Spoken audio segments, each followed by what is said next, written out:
So I'm going to continue the chain of being a first-time storyteller.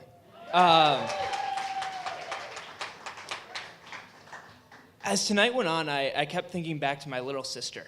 I couldn't tell one of my own stories because I don't have very many animal stories. But my little sister is the most stubborn person I know. As a child, I named her my little duck because I was hoping for a brother. And so that moved us into our relationship moving forward throughout the rest of our lives. And my little duck, as I will refer to her for the rest of the night, decided that she loved horses at a very young age. She took after her mother, and horses are the best thing in the world. So when we moved to Kentucky, it's no wonder, horse capital of the world, she was in love with that idea. And she finds a stable, and she starts to work there. She's maybe 12 years old at the time. So a 12-year-old girl running around a stable, doing whatever she can to be there all the time, and making me drive her there on a regular basis. My little sister found a horse that no one else wanted. There's a horse named Casper at this stable, and they were about to put him down. They said he was a useless horse. He had been a racing horse when he was young. Then he was adopted by a male owner who left him in a field for 2 years. And after being left in a field for 2 years, that horse did not want to work with anyone at all. They had older students take this horse in and try and train it several times. And the owner of the stable was ready to put the horse down. My little sister, in her stubborn heart, decided, you know, this horse looks like a great project for me, a great opportunity to do something. And so my little sister takes this horse in and starts to train Casper and starts to work with Casper.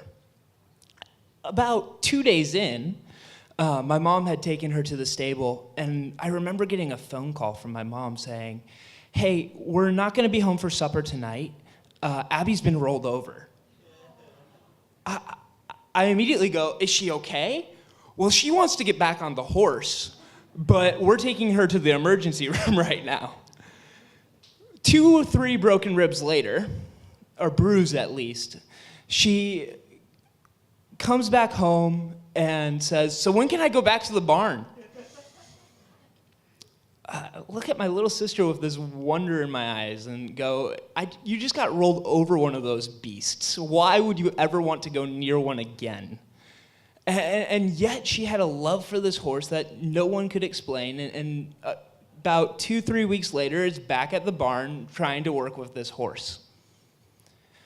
Over the course of the next few months, she would work with it a little bit more, and a little bit more. The other interesting thing about this horse is it has a broken bone in its hoof. I can't pronounce the name of the bone. My sister's been texting it to me in different ways for the past half hour trying to get me to say it. And so this broken bone in the hoof of the horse it stops it from moving forward in the shows that my sister would want to perform with this horse. My sister's a show rider at heart now. She's 16, has been working with this horse for a couple of years now. And about 2 years ago now, when the horse was still a little bit younger, she took the horse out and she's in the stable with the horse, and the horse wasn't feeling good that day. And she starts to talk to it and try and figure out what's going on. And throughout the next couple of weeks, she realized that there's just something wrong with the horse.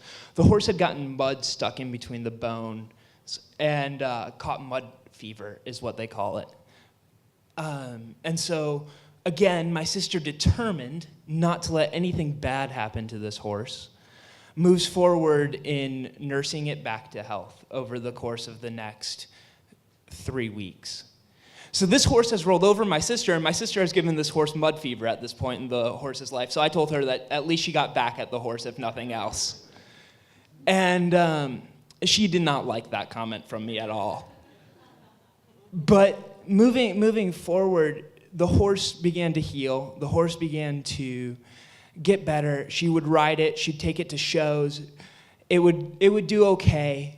And the other night, I got a call from my sister. She said, well, I can't ride the horse at shows anymore. I'm getting too high up for this horse. But I'm really excited. And I go, well, why are you really excited? Well, Angela, my boss, has finally said that even though I can't ride this horse is ready to be a first-level training horse for the little kids.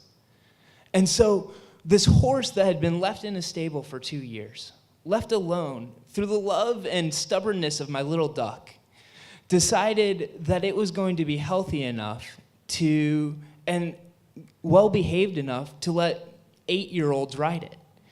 And so throughout the course of the past 2 weeks, my sister has started the training with a younger girl who is just as stubborn as her, I think, because otherwise my sister would never trust a younger girl with this horse.